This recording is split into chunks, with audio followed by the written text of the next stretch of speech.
નહીં. આપણે છેલ્લા ઘણા સમયથી જોઈએ છીએ કે જે લોકો સરકારની સામે બોલે, જે લોકો સરકારના કૌભાંડ ઉજાગર કરે, જે લોકો આજે ક્યાંક ને ક્યાંક થતી ગેરરીતિઓને ઉજાગર કરે, એને એન કેન પ્રકારે ટાર્ગેટ કરવામાં આવે છે, ફસાવવામાં આવે છે. જે લોકો સમાજના મુદ્દા ઉઠાવે, જે લોકો સામાન્ય પીડિત વંચિત શોષિતના મુદ્દા ઉઠાવે, એ રીતે ચેતરભાઈ વસાવા હમણાં આપણે બધા જ જાણીએ છીએ કે મનરેગા કૌભાંડ, નકલી કચેરી કૌભાંડ, વિદ્યાર્થીઓના મુદ્દા, શિક્ષકોના મુદ્દા, શિક્ષકોની પડતી ઘટ, કર્મચારીઓની પડતી ઘટ અને આ સિસ્ટમની અંદર ચાલતા કૌભાંડને ઉજાગર કરે. એટલે સરકારના પેટમાં, એટલે કે ભારતીય જનતા પાર્ટીના પેટમાં એ તેલ રેડાઈ રહ્યું છે. એટલે ભારતીય જનતા પાર્ટીને દુખે છે પેટમાં અને કૂટે છે માથું. એટલે હવે એને એની શાનમાં સમજાઈ દેવાનો સમય આવી ગયો છે.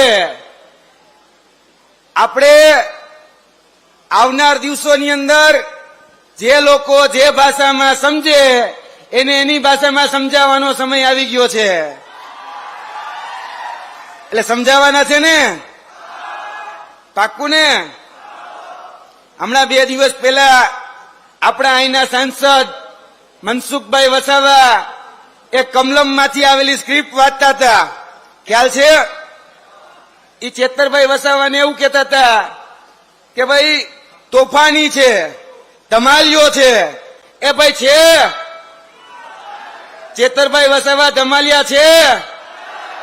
એવું કે છે ચેતરભાઈ વસાવાએ ગેરવર્તન કર્યું. ભાઈ કર્યું?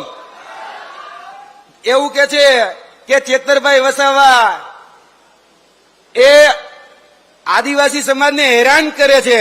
કોઈ દી કર્યા નહીં ને? એટલે મનસુખભાઈ વસાવાને કહેવા માંગીએ છીએ આ માધ્યમથી કે આદિવાસીના પ્રાણ પ્રશ્નો ઉઠાવી પોતાના દમ ઉપર અને પોતાના કામ ઉપર એ ચેતર વસાવા આદિવાસી સમાજ અને 18 વર્ષનો હીરો બનેલો છે. એ ક્યારેય કોઈની પગ ચુંબી કરીને કે કોઈની ચાટુકારિતા કરીને બનેલો હીરો નથી. એ તમે છો. એટલે તમે જે કહો છો, પેલા તો ભારતીય જનતા પાર્ટીના નેતા હળી મળીને વિચારી લે કે કહેવાનું શું છે. એક નેતા એવું કે છે ભારતીય જનતા પાર્ટીના કે ભાઈ ચેતરભાઈ વસાવાએ હાથ ઉપાડ્યો.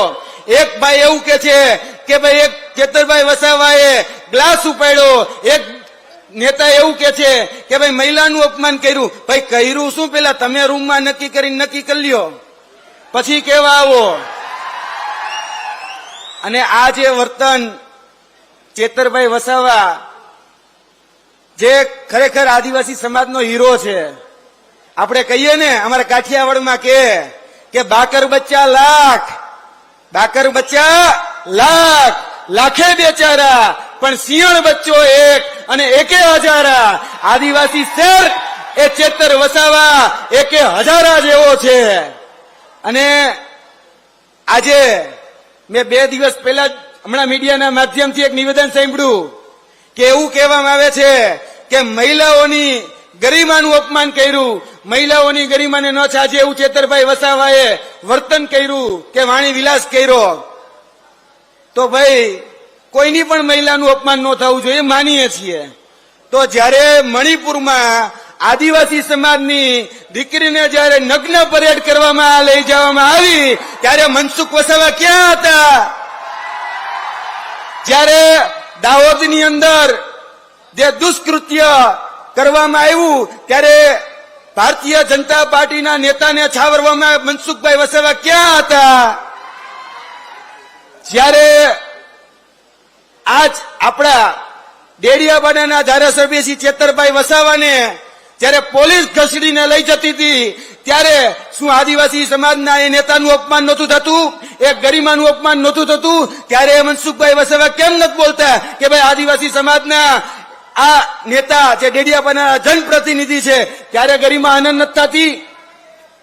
એટલે એ કહેવા માંગીએ છીએ કે આ દોગલું માપદંડ, આ દોગલી નીતિ અને આ જે વ્યવહાર, કારણ કે અત્યારે બે કાયદા છે, બે આપણી પાસે ગુજરાતની અંદર કાયદા છે. જો તમે ભારતીય જનતા પાર્ટીનો ખેસ પહેર્યો હોય તો તમે બુટલેગર વેરા કરો, ગમે એવડા મોટા કૌભાંડ કરો, ગમે એવડા મોટા ભ્રષ્ટાચાર કરો, બ્રિજના બ્રિજ ખાઈ જાઓ, રોડના રોડ ખાઈ જાઓ, તો તમને બધું જ માફ. અને એક કાયદો એવો છે કે જેમાં તમે સામાન્ય જનતાના પ્રશ્નો ઉઠાવો, સામાન્ય નાગરિકના પ્રશ્ન ઉઠાવો, ગરીબ શોષિત વંચિતોના પ્રશ્ન ઉઠાવો એટલે તમને જેલ ભેગા મોકલી દેવામાં આવે. આ બે કાયદા, આ બેવડી નીતિ, આ વલણ એ દોગલી નીતિનો વિરોધ છે. એટલે આજની જે આ જનસભા છે એ જન સમર્થન છે એ આદિવાસી સમાજના નેતાને, કે હવે ફક્ત એ આદિવાસી સમાજના નેતા નથી રહ્યા, એ 18 વર્ણના નેતા છે. આજે ક્ષત્રિય સમાજ પણ ઉપસ્થિત છે, આજે પાટીદાર સમાજ પણ ઉપસ્થિત છે, આજે આદિવાસી સમાજ પણ ઉપસ્થિત છે.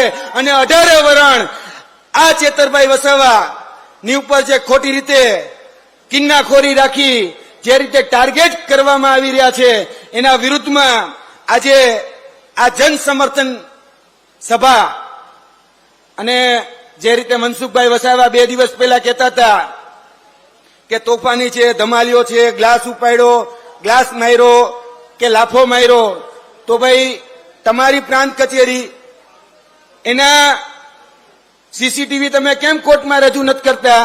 બહુ પાકસાફ હોય, બહુ ઈમાનદાર હોય તો ખરેખર રજૂ કરવાતા ને, કેમ ભાઈ રજૂ નથી કરતા? અને હવે એના પ્રમુખ એવું કે છે કે માફી માંગી લે તો જતું કરી દઈએ. ભાઈ શેની માફી? કેમ માફી માગે ભાઈ? અને ક્યારેય માફી નહીં માગે, કારણ કે આદિવાસી સમાજ ચેતરભાઈ વસાવા એને કોઈ ભૂલ કરી નથી. સામાન્ય લોકોના પ્રશ્નો ઉઠાવવા એ ક્યારેય ભૂલ ન હોઈ શકે. એટીવીટીની મિટિંગમાં જે બિન અધિકૃત લોકો, જે પ્રોટોકોલો એની બહારના લોકો જે ઉપસ્થિત થયા હતા એના વિરુદ્ધમાં ચેતરભાઈ વસાવાએ કીધું કે ભાઈ આ કોન્ટ્રાક્ટર અહીંયા શું કરે છે, અને એ કોન્ટ્રાક્ટર ભારતીય જનતા પાર્ટીના પાલિતો હતો, એના વિરુદ્ધમાં બોલ્યા. એટલે ચેતરભાઈ વસાવા ઉપર એ ગુનો દાખલ કરવામાં આવ્યો. પણ ધ્યાન રાખજો, આવનાર દિવસોની અંદર જેલ કા તાલા તૂટેગા. ચેતર વસાવા, જેલ કા તાલા તૂટેગા, જેલ કા તાલા તૂટેગા, જેલ કા તાલા તૂટેગા. અમારા કાઠિયાવાડમાં એમ કે વડે નહીં દુનિયામાં કઈ ગેંગે કે ફેફે કરવાથી, વડે નહીં દુનિયામાં કઈ ગેંગે કે ફેફે કરવાથી, ઘડીક શણગાર મર્દોનો સજી લ્યો તો મજા છે, અને મજા કઈક ઓર આવે દાદ જો કાયર વેશ મૂકો અને કદમ 2 કાળીની સામે ભરી લ્યો તો મજા છે. એટલે ભારતીય જનતા પાર્ટીને કહેવા માંગીએ છીએ કે જે પોલીસ ને આગળ ધરી જેનો હાથો બનાવી જે ડરાવવાના જે પ્રયત્નો કરી રહ્યા છો, જો કાયર વેશ છે એ કાયર વેશ મૂકી દો, એમાં મજા છે. અને છેલ્લી વાત કરી મારી વાણીને વિરમીશ કે હવે આવનાર દિવસોની અંદર સ્થાનિક સ્વરાજ, જિલ્લા પંચાયત, તાલુકા પંચાયતની જે ચૂંટણી આવી રહી છે એમાં દરેક આદિવાસી સમાજ એ સંકલ્પ લઈ લે કે જેને જેને આદિવાસી સમાજને કે આ જનતાને જેને જે હેરાન કર્યા છે એનો જવાબ આવનાર દિવસોની અંદર હવે વોટથી આપવામાં આવશે. એટલે કારણ કે ભારતીય જનતા પાર્ટી એનાથી ડરી રહી છે. એટલે ભાજપને કહી દઈએ છીએ કે પોલીસ, ईडी, सीबीआई, तोप, तलवार, फौज तो तेरी सारी है, पर जंजीर में जकड़ा चैतर आज भी सब पे भारी है. जय हिंद, जय भारत. वैष्णवजन तो તેને કહીએ જે પીડ પરાઈ